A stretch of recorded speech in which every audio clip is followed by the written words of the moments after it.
What's up, guys? It's your boy Sizzo RJ slash Richard Unicorn Caller with my bald head. That's some good iced tea. Today, we're gonna be going over the history of the hardest dungeon in the entire game of Wizard101. And I'm not exaggerating. It is, without a doubt, the hardest dungeon ever. Now, if you expect this to be something like Storm Titan or Omen or Medulla, no, those are easy. I mean, those dungeons are easy. I'm talking about my main man, Beastman Fight Club, and we're gonna be going over the history of how it became the most hardest dungeon in the game. So, starting things off, we go all the way back in time. Back in time to 2017, of November 2017. November 2017, the update includes level 125, increase in a new shadow magic spell. The Reverend crafting has been unlocked and all that stuff. The bank size has also been increased, and we have realm locking and much more. Explore Imperia Part 1 and save Mallory because Mallory's always on her stuff. Anyway, we go into this, and you know, level 125, you can max level, blah blah blah. Imperia Part 1 was really cool, you know, I'm not gonna lie, it's a cool world, but this is only Part 1. So, you know, you defeat Medulla, but let's say you want to do all your side quest missions. There was one side quest mission that may have been difficult to the one wizard within Imperia, players who are seeking a greater challenge and excellent rewards. Which is actually a lie. That dungeon does not really offer much. The drop rate is atrocious. You'll be lucky if you actually even get anything. So the rewards are actually very low. You will find both within a new side quest encounter called the Beastman Fight Club Gauntlet. Good luck. The struggle herein promises to be our hardest content to date. Which it is. Beastman Fight Club, generically, when it first came out on Test Realm, there wasn't really any changes to it. I mean, they changed some spelling errors because they were saying some silly words and stuff like that. So I think that's the only thing they ever changed with Beastman Fight Club is kind of the quotes. Because the quotes did change from back in the day. But going on from present day and from that, test realm wise, and on the live realm, nothing really changed. And for that reason, people still struggled. And for that reason, people just couldn't actually do the quest. We'll be going over what made it such a hard dungeon. Like why? Like why do people have so much trouble with it? Well, for starters, you will go through 3 stages. 1, you will fight the Death Boss, and the Death Boss has his cheats. You will fight Mickey D. Basically, what Mickey D does is that if you heal, he'll put a minus on you. So he'll put like a minus 55 healing on you. This includes pet heals. So let's say I could go to one of my healing pets, and let's say my pet just went off. Like my pet literally snapped. I don't even have any healing pets all over the place. I have way too many pets. Let's say my Dr. Bonnie, she casted Sprightly, Energizing, Running, and Unicorn, then the cheats would trigger. And in this case, it doesn't matter who triggers it, and it's not an individual, it's all a group team effort. Let's say that I'm just a lonely life wizard and I'm just trying to heal the team, I'm boosting myself up. Then my teammate's pet just healed out of nowhere. My teammate's pet just healed out of nowhere. Well, on the first warning, he'll give a minus 55 to that player. Then on the second time anybody healed, it would give, or if that same person healed, it would give him another minus 55. Then, on the third warning, and it doesn't matter who does it, on the third warning of somebody healing, everybody will get a mass infection of minus 65 healing, which will definitely hurt your healers.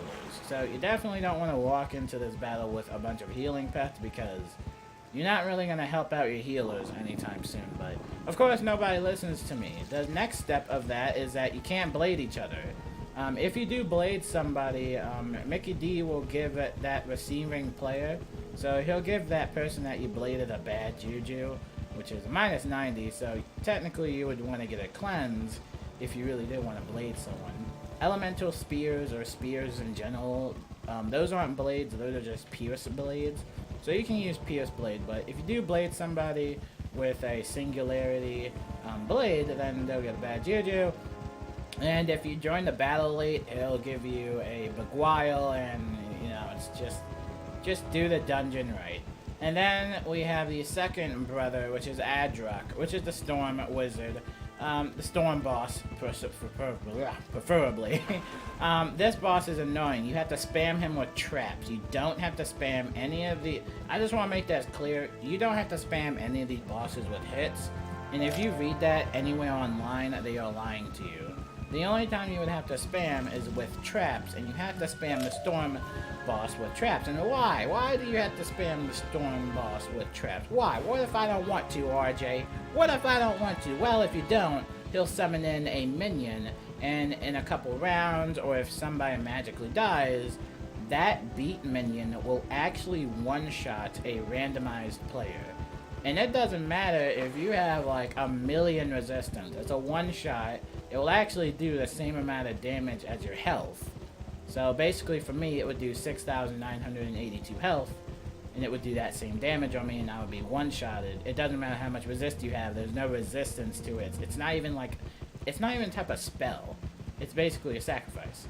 And so that's why you really want to spam traps on him, because if you don't, he'll summon in the beat, and you know, you're just gonna have a bad time. Third phase is when you verse all three of the brothers. You're gonna verse Adrock, Mickey D, and Yowick.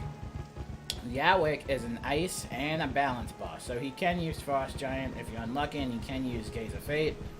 And all the cheats from the previous bosses are now compiled. So you know Mickey D, you can't blade anyone unless you want them to get a bad juju, and you can't heal, you have to spam traps, and you gotta make sure that you don't die. Another fun thing about Yowick is that every time you do put a trap on the Storm boss, or anybody else, or whenever you put a Storm blade, let's say you had a Storm Wizard put a Storm trap, just a regular Storm trap on the Storm boss because, hey, somebody needs a spam. Well, if that person did that, the Yowick, which is the balanced ice boss, he'll actually switch that trap, and he will reverse that on a random wizard. So basically, he'll just remove it. He'll just basically remove the spell, or he'll remove the trap. I keep telling everybody this. If you're a Storm Wizard, you shouldn't be spamming traps to begin with, because you're literally just boosting the Storm. You're literally just boosting the Storm boss. And please don't use a feint either as a way to spam traps on the Storm boss, because again, you are literally helping the enemy. And a lot of people don't understand that when they spam traps. I would highly recommend using life traps because they don't use any life spells. Or maybe a myth trap would also suffice because, hey, they don't use myth attacks either. Now, if you're still struggling, you know, I wish you luck. I've only done that battle 38 times. And here's the thing. A lot of people would love to flee and come back. They go, oh, I died. Let me flee and come back. If you flee and come back, you will activate the cycle. I call this a cycle because of a reason. One, when you get back into battle, what Yowick will do, and you can't dispel him because this is an astral spell, what he'll do is that he will basically do a power nova on your pips, or he'll basically do like a mana burn on your pips, and he will give everybody on his team, including himself, he will give everybody his team a full max row of power pips. It doesn't matter if you start off with like 3 pips or done. He'll take your pips, and he will give everybody a full row of power pips. And I'm talking about a full row. So let's say like, oh, Adrock doesn't have any pips. He will literally get like 8 power pips. And that's the reason why you really don't want to flee and come back in that battle, because you're literally just going to be feeding off them. You're literally helping the boss. And I think that's why Beastman Fight Club is such a difficult dungeon, because the players don't really realize how they're helping the boss in the first place. So if you need any tips for that, or for Beastman Fight Club overall, I highly recommend that you don't flee and come back. You actually have somebody that, you know, actually knows what to do, or you just look it up online. And if you have a Death Wizard, God forbid that they finally use a bad juju. Like, honestly, if you use bad juju, it could be an easy dungeon. hey, what do I know? I'm just a life wizard. I don't know none. But moving on from that, if you do manage to complete the dungeon, you will obviously complete the quest, and you will sometimes, I don't know how this happened, but you'll get the brass monkey trophy, which you get initially at the first quest. I actually have like 4 or 5 brass monkey trophies, and it's a really good trophy because it's a sign that you did the dungeon. You know, it's a sign that like, hey, I did the dungeon. So it's honestly a really good dungeon.